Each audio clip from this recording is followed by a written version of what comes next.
इब्तिदा है रब्बे जलील के बबरकत नाम से जो दिलों के भेद खूब जानता है। अस्सलामु अलैकुम व्यूअर्स, उम्मीद करता हूँ कि आप सब अल्लाह के फजल से ठीक होंगे। आज की वीडियो का अनवान है छोटी चीज़ों पर अफसोस करना या ना करना। बढ़ते हैं वीडियो की जानिब। उम्मीद करता हूँ कि ये वीडियो आपके लिए फ़ायदेमंद साबित होगी। व्यूअर्स, ज़िंदगी की राहत, सादत और आराम इसमें है कि आप छोटी बातों पर ज़्यादा तवज्जो ना दें, क्योंकि हिम्मत वालों को बस आखरत की धुन होती है। सल्फ में एक ने अपने दोस्त को यूं नसीहत की, बस एक ही धुन अपने ऊपर तारी कर लो, अल्लाह से मुलाकात, आखरत और इसके सामने खड़े होने की धुन। जिस दिन हर चीज तुम्हारे ऊपर पेश कर दी जाएगी और जिस दिन तुम्हारे ऊपर हर चीज पेश कर दी जाएगी और कोई चीज तुमसे छुपी नहीं रहेगी। व्यूअर्स, आप जानते हैं कि आजकल हम छोटी छोटी बात पे परेशान हो जाते हैं कि ये नहीं होता तो क्या होता, ये नहीं होगा तो क्या होगा और लोग क्या कहेंगे।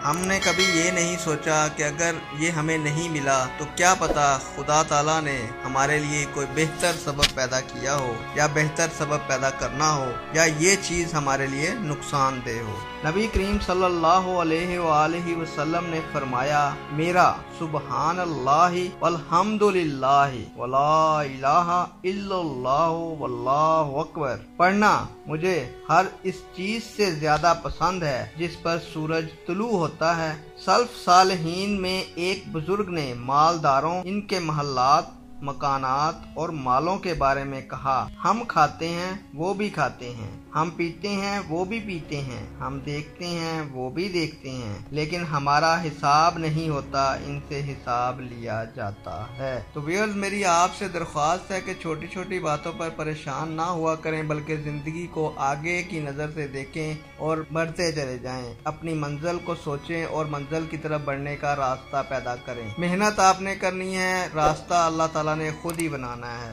उम्मीद करता हूँ कि ये वीडियो आपके लिए फ़ायदेमंद साबित होगी। आपसे इजाज़त चाहता हूँ। अल्लाह हाफिज़। अल्लाह ताला आप लोगों का हामी नासर हो और आपकी तमाम दिली मुरादें पूरी फरमाए। आमीन।